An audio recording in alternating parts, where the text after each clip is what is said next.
विद्यार्थी मित्रों, आज हम पत्र एवं डायरी में चौथा पत्र अनुमति पत्र है उससे शुरुआत करेंगे। प्रवास में जाने की अनुमति के लिए पिता को पत्र। आपको एग्ज़ाम में पूछ सकते हैं कि प्रवास में आप जाना चाहते हो, अनुमति यानी कि रजा, बराबर। गुजराती में જોઈએ तो इंग्लिश में कहे तो परमिशन। कि जीवन भारती छात्रालय स्टेशन रोड दाहोद 29 सितंबर 2011। पूज्य पिताजी यानी कि यह संबोधन है। सादर प्रणाम।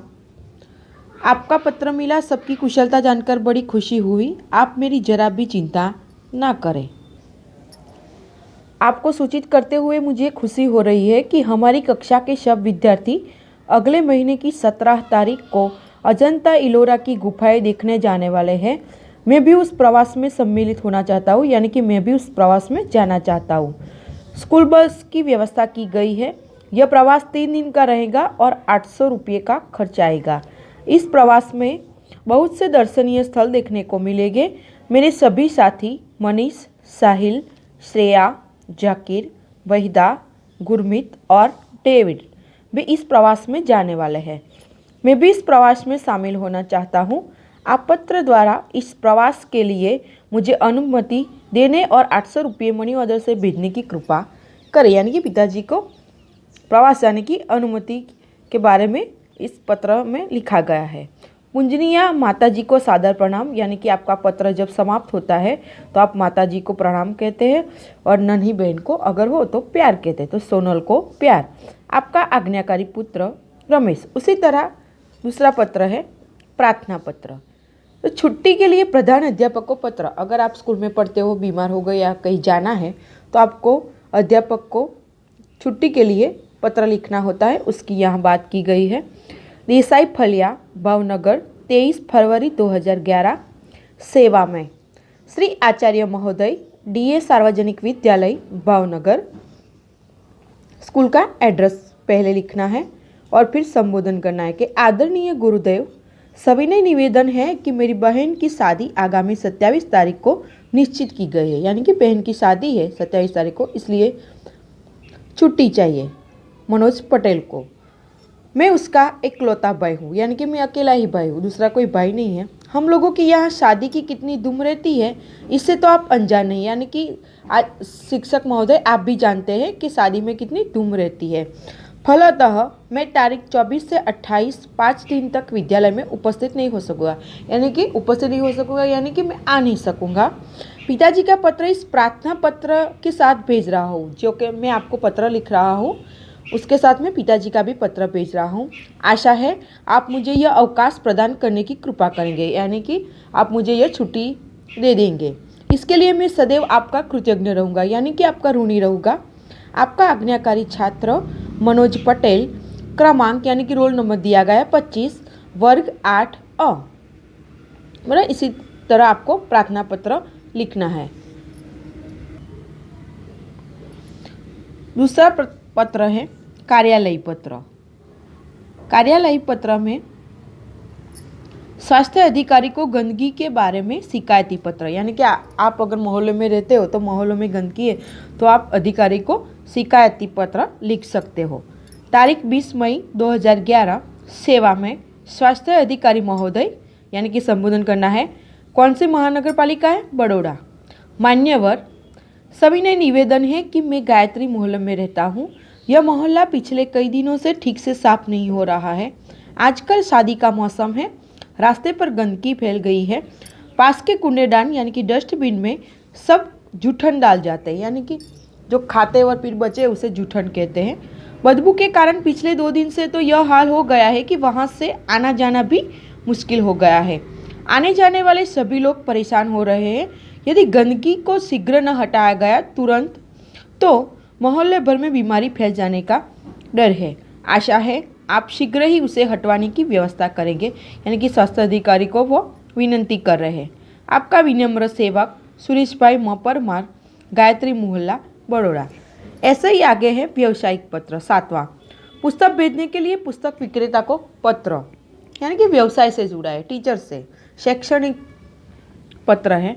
तारीख 10 जुलाई 2011। सेवा में व्यवस्थापक श्री गजानन पुस्तकालय सुभाष रोड वलसाड। यानी कि ये आपको अगर स्कूल में से लाइब्रेरी में से लाइब्रेरियन जो है वो पुस्तक मंगाए तो ऐसे पत्र लिखेगा।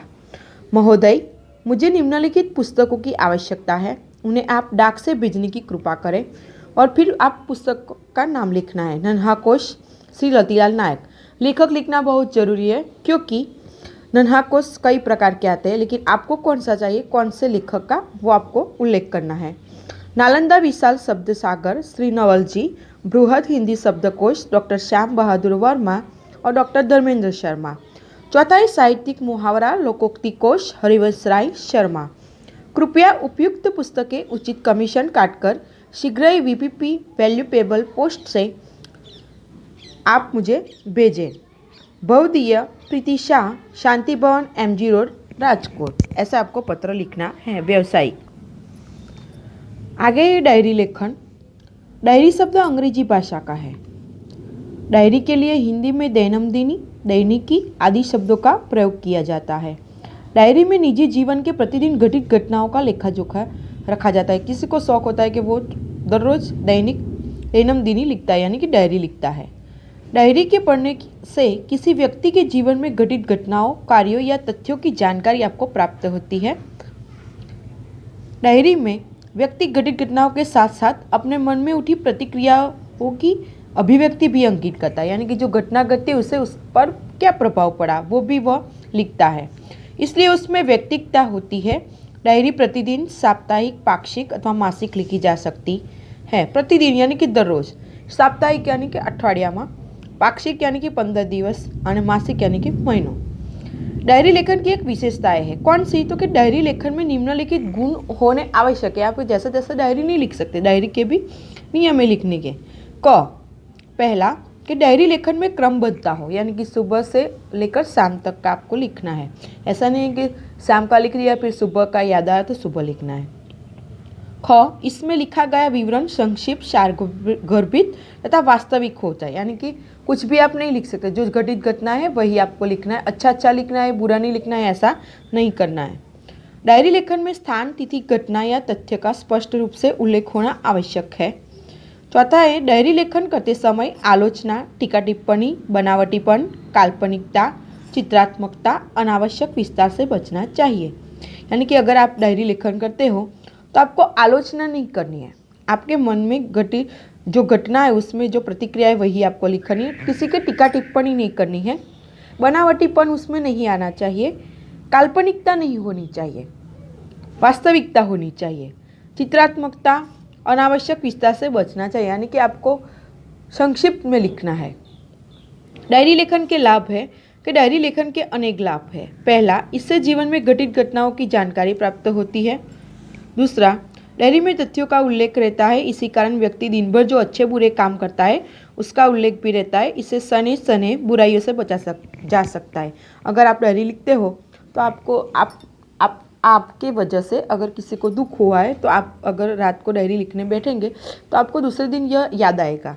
जब आप डायरी लिखते हो तब याद आता है, तो आप उससे बुराइयों से आप बचते हो। तीसरा है, डायरी ही ऐसा दस्तावेज है जिसे पढ़कर किसी व्यक्ति के जीवन के पिछले अनुभवों तथा घटनाओं की जानकारी और वह भी संबंधित व्यक्ति के शब्दों में प्राप्त की जा सकती है। अगर आपको किसी व्यक्ति की डायरी हाथ लग जाए, अगर आप पढ़ने बैठ जाए तो वो व्यक्ति कैसा है, उसके जीवन में कैसे कैसी घटनाएं घटी है वो आप सब जान सकते हैं। डायरी लेखन के उदाहरण यहाँ दिए गए हैं कि आप कैसे डायरी लिखते हैं। कि अपने नए विद्यालय के पहले दिन की घटनाओं को अपनी डायरी में लिखिए। अगर आपको कहा जाए तो आपको ऐसा लिखना है। 7 अगस्त 2010 जामनगर। आज नए विद्यालय में मेरा पहला दिन था।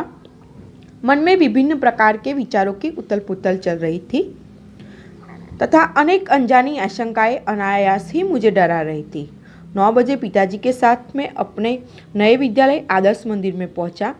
प्रधानाचार्य कक्ष में जाने पर उन्होंने मुझसे कुछ प्रश्न किए, यानी कि आचार्य के पास, जिनके उत्तर मैंने दे दिए। मेरे उत्तरों से वे संतुष्ट नजर आए। उन्होंने मुझे प्रवेश के लिए निर्धारित फॉर्म दे दिया और मन को राहत मिली। थोड़ी ही देर में शुल्क आदि जमा करवाने गया। शुल्क यानी कि पैसा। बाद में अपनी नई कक्षा में पहुंच गया। अपने नए दोस्तों, अध्यापक और आचार्य से मिलकर ऐसा नहीं लगा कि मैं नए विद्यालय में आ गया हूँ। दूसरा यहाँ उदाहरण दिया गया है डायरी लेखन का कि वार्षिक परीक्षा के एक दिन पूर्व के अनुभव को अपनी डायरी में लिखिए। तो 5 अप्रैल 2012 राजकोट। कल वार्षिक परीक्षा का पहला दिन है। रात्रि के 1 बज गए हैं परंतु नींद नहीं आ रही है। आपको भी ऐसा होगा आपके जीवन में कि अगर बोर्ड की परीक्षा है तो अगले दिन आपको नींद नहीं आएगी। कल विज्ञान और टेक्नोलॉजी विषय की परीक्षा है। यद्यपि सब कुछ दोहरा लिया है तथापि मन में अजीब सा भय है। अचानक पिताजी मेरे कमरे में आए, मुझे जगा हुआ देखकर ढांढस बंधाया और बिस्तर पर लेटने को कहा। बत्ती बंद कर दी। बिस्तर पर पड़े पड़े भी नींद नहीं आ रही। पिताजी के चले जाने पर टेबल लैंप जलाया और पुस्तक के पन्ने पुनः फिर से मैं पलटने लगा। थोड़ी देर में थककर बिस्तर पर पुनः लेट गया और न जाने कब नींद आ गई। तो आपको भी अगर आपसे कहा जाए कि आपको अपनी शाला में पहले दिन का आपको अनुभव लिखना है तो आप ऐसे लिख सकते हो। आपको ध्यान से ये वीडियो देखना है और अच्छी तरह से पढ़ाई करनी है। Thank you.